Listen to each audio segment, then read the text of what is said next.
Bismillahirrahmanirrahim.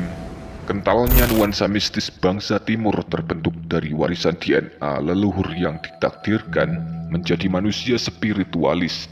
Kita sebagai bangsa timur tidak bisa memaksakan diri untuk menang dengan bangsa barat dalam urusan IQ. Sebaliknya, bangsa barat pasti tidak lebih baik dari bangsa timur dalam urusan SQ. Kemudian bangsa tengah mewarisi DNA yang unggul dalam bidang EQ. Begitulah ketetapan alam yang berhubungan dengan topik kali ini tentang Nyi Roro Kidul yang akan kita bahas menggunakan kecerdasan spiritual bangsa timur. Monggo saksikan ulasannya pelan-pelan, rileks, dan jangan lupa simak sampai akhir. Kalau berkenan, monggo berikan komentar. Barangkali ada pertanyaan atau pendapat.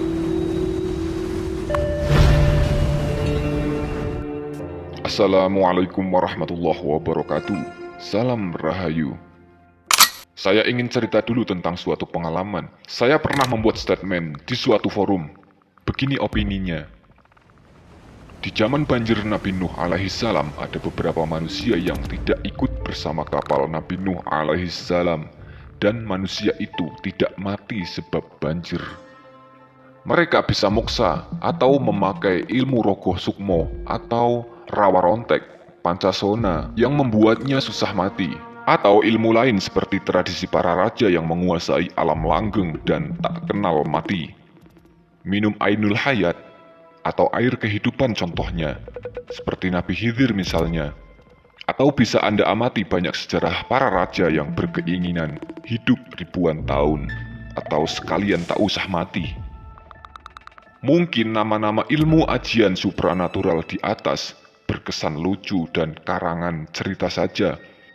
Itu sebab kalian hidup di zaman modern. Coba kalian hidup di zaman sebelum Masehi. Akan sangat berbeda gaya hidup kalian.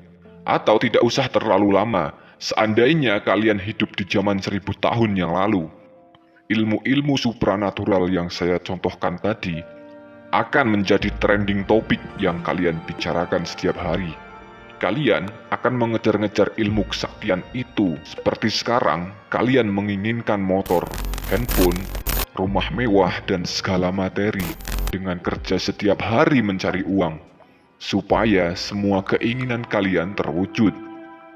Begitulah gambaran singkat presentasi saya yang saya ringkas supaya tidak membuat lama. Nanti di video ini akan saya jelaskan tentang manusia yang tidak ikut bersama kapal Nabi Nuh yang tidak mati, dan hubungannya dengan Nyi Roro Kidul. Saya yakin 99% dari Anda baru saja mendengar riwayat ini. Hal ini wajar karena opini tersebut hanya kajian untuk lingkup kecil. Di forum itu ada beberapa orang yang bertanya, dari mana saya mendapatkan pengetahuan ini? Saya katakan, saya mendapatkannya dari hasil pendalaman spiritual. Sayangnya, teori saya ini sulit dibuktikan karena belum ada bukti secara ilmiah. Saya tidak memaksa teori saya harus benar, dan di video ini saya akan menjelaskan sedikit secara rasional. Nyi Roro Kidul, konon manusia yang menjelma menjadi makhluk lain atau moksa. Banyak pendapat asal-usul Nyi Roro Kidul. Kisah standar yang beredar di masyarakat, Nyi Roro Kidul bermula di zaman Prabu Siliwangi, di mana Ratu Nila Kendra menceburkan diri ke Laut Selatan. Karena beliau berilmu tinggi, maka beliau tak mati, tapi berpindah alam atau moksa. Dan banyak lagi pendapat-pendapat yang lain. Saya boleh katakan pendapat ini masih kurang jauh, karena manusia-manusia sakti zaman Nabi Nuh banyak yang mampu memasuki dimensi alam lain untuk menyelamatkan diri dari banjir. Sekedar gambaran saja, manusia-manusia ini mempunyai ilmu kanuragan mirip Nabi Khidir alaihi salam. Salah satu kemampuannya adalah memasuki dan menetap di dimensi alam yang berbeda dengan dimensi alam bumi atau moksa. Walaupun konsep moksa sangat beragam. Dan Nabi Khidir sendiri adalah salah satu contoh manusia yang sangat mampu hidup di zaman banjir Nabi Nuh. Sebab Nabi Khidir dimungkinkan banyak ulama sudah ada sebelum banjir Nabi Nuh alaihi salam. Ternyata Nabi Khidir ada lagi di zaman Nabi Musa alaihi salam Itu artinya Nabi Khidir adalah salah satu manusia sakti yang sangat mampu hidup saat banjir di zaman Nabi Nuh alaihissalam. Manusia-manusia sakti ini keberadaannya dijelaskan di Al-Quran, walaupun dengan penjelasan yang sangat sempit. Salah satunya adalah keterangan dalam hadis Nabi tentang Dajjal yang bisa mematikan dan menghidupkan, termasuk Nabi Isa yang juga bisa menghidupkan orang yang mati. Dan dari riwayat Nabi Ibrahim alaihissalam menghadapi suatu kaum yang bisa menghidupkan dan mematikan. Al-Quran Surah Al-Baqarah ayat 258. Allah Subhanahu wa Ta'ala berfirman, "Tidakkah kamu memperhatikan orang yang mendebat Ibrahim mengenai Tuhannya, karena Allah telah memberinya kerajaan." Ketika Ibrahim berkata, "Tuhanku ialah yang menghidupkan dan mematikan," dia berkata, "Aku pun dapat menghidupkan dan mematikan." Ibrahim berkata, "Allah menerbitkan matahari dari timur, maka terbitkanlah ia dari barat." Maka bingunglah orang yang kafir itu. Allah tidak memberi petunjuk kepada orang yang zalim. Dalam riwayat surah ini dijelaskan ada orang yang mendebat Nabi Ibrahim dan orang tersebut dengan sangat tegas mengatakan bisa menghidupkan dan mematikan. Kita diberi sedikit petunjuknya, orang tersebut diberikan kerajaan. Ayat ini salah satu petunjuk orang-orang sakti yang saya maksud.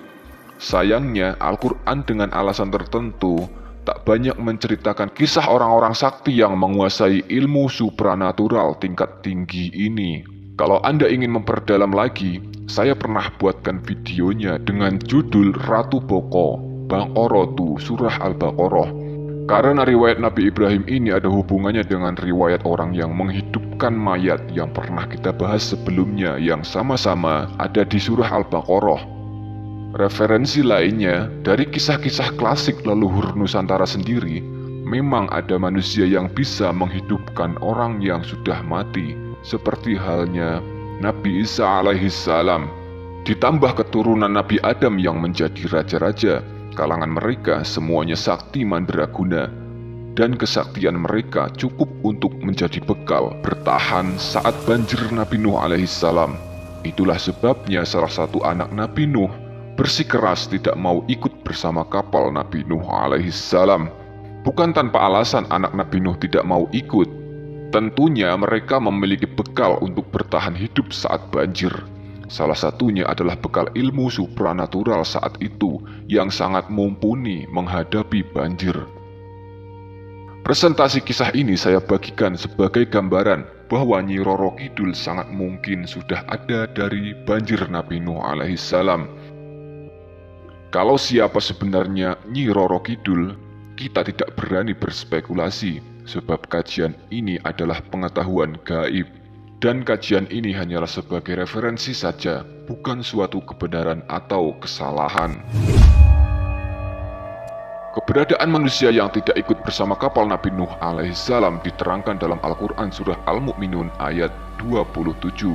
Allah Subhanahu wa Ta'ala berfirman, "Lalu kami wahyukan kepadanya, buatlah kapal di bawah pengawasan dan petunjuk kami. Maka apabila perintah kami datang dan tanur telah memancarkan air, maka masukkanlah ke dalam kapal itu sepasang-sepasang dari setiap jenis, juga keluargamu, kecuali orang yang lebih dahulu ditetapkan di antara mereka. Dan janganlah engkau bicarakan denganku tentang orang-orang yang zalim, sesungguhnya mereka itu akan ditenggelamkan." Ayat ini menjelaskan ada pengecualian terhadap orang-orang tertentu yang sudah ditetapkan. Bisa berarti ditetapkan melanjutkan sisa-sisa peradaban yang ada, atau ditetapkan dalam urusan lain yang tidak dijelaskan. Sebagai poin ulasan ini, banjir zaman Nabi Nuh tidak serta-merta melenyapkan peradaban yang ada, karena peradaban zaman Nabi Adam sampai dengan Nabi Nuh alaihissalam adalah puncak peradaban manusia bersekutu dengan bangsa jin. Jadi sangat-sangat mungkin kaum Nabi Nuh meminta pertolongan dengan bangsa jin. Salah satunya adalah anak Nabi Nuh alaihissalam. Dan konon, istrinya Nabi Nuh juga ngotot tidak mau ikut bersama kapal Nabi Nuh alaihissalam. Sangat rasional mereka tidak mau ikut bersama kapal Nabi Nuh alaihissalam, karena mereka berpikir untuk meminta bantuan dari bangsa jin. dan kaum zaman Nabi Nuh adalah puncaknya ilmu supranatural, seperti sumbernya ajian moksa, rogoh sukmo, rawa rontek, atau ajian lain yang berhubungan dan bersekutu dengan bangsa jin, atau bisa juga bersekutu dengan makhluk bangsa Nyi Roro Kidul. Dan banyak lagi kecanggihan supranatural yang ada di zaman itu yang sangat mumpuni untuk menghadapi banjir. Kajian ini masih sangat luas untuk dibahas. Jika Anda membutuhkan pendukung ulasan ini, ada banyak video di channel ini yang berhubungan dengan Nyi Roro Kidul yang sangat mungkin berawal atau sudah ada sejak banjir zaman Nabi Nuh alaihissalam. Mudah-mudahan bermanfaat. Wallahu a'lam bishawab. Wassalamualaikum warahmatullahi wabarakatuh. Salam Rahayu.